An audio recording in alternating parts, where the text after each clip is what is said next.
Ningependa kuwashauri vijana wote ambao wana mawazo bunifu ambao watachangia katika ukusanyaji wa mapato, waweze kufanya application, waweze kujisajili na pia waweze kuwasilisha mawazo yao, wasiogope. Mimi wakati naanza kuwasilisha nilikuwa simjui mtu yote. Also still now sijui pia apart from the team ambao walitucoach pia, so wasiogope kuzani kwamba I need to have someone katika TRA ndio aweze kuwasilisha mawazo yake, lakini unatakiwa ujiamini mwenyewe kama mwenyewe na kuamini kuwa kwamba usipofanya wewe leo mtu mwingine atafanya wazo lako hilo, and utabakia kujutia kwamba I had this idea na ningeweza kuwasilisha na kuweza kushinda. So hiyo motive kwa kwamba unatakiwa ujiamini, ufanye application na uweze kuwasilisha mawazo yako na uweze kuwasilisha in deeply, uongelee kila kitu kwa kishomba una focus na ile prize ya kwanza ya shilingi milioni 50.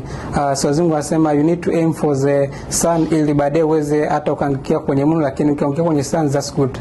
Yeah. Mwaka 2026 ni tofauti sana na mwaka 2025, mwaka ambao tulifanya sisi application.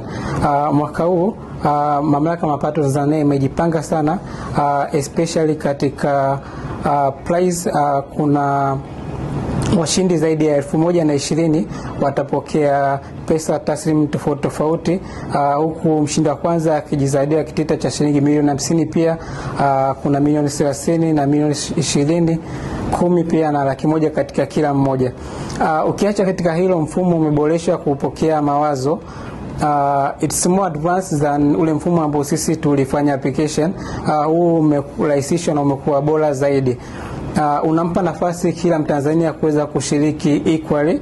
Hata ukiangalia pia timu nzima ambayo itasimamia sio ile timu ya ndani ya TRA, ni kamati huru ya nje. So ningependa kuwashauri kila Mtanzania popote, bila kuangalia umri, kiwango cha elimu, mahali unapotoka, solonga unawaza bunifu ambalo unaona litaleta mabadiliko na kuweka alama yako katika nchi ya Tanzania, uweze kuliwasilisha kwa wakati kabla ya tarehe 31 Julai. Tuna muda mwingi zaidi mpaka tarehe 31 Julai, so unaweza ukakaa structure idea yako vizuri na kuweza kuiwasilisha katika mfumo ambao umeandaliwa na Mamlaka ya Mapato Tanzania kupokea mawazo haya kupitia tovuti ya TRA Innovation Portal.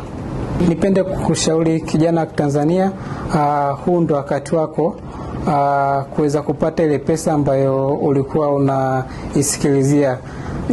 Mchongo wako ndo huu, kuweza kukamilisha malengo yako katika maisha yako. Ni a very rare opportunity ambayo inaweza kusababishia kupata pesa nyingi zaidi, ambapo pia ni manufaa kwako na pia kwa nchi yako. So mchongo ndio huu, fanya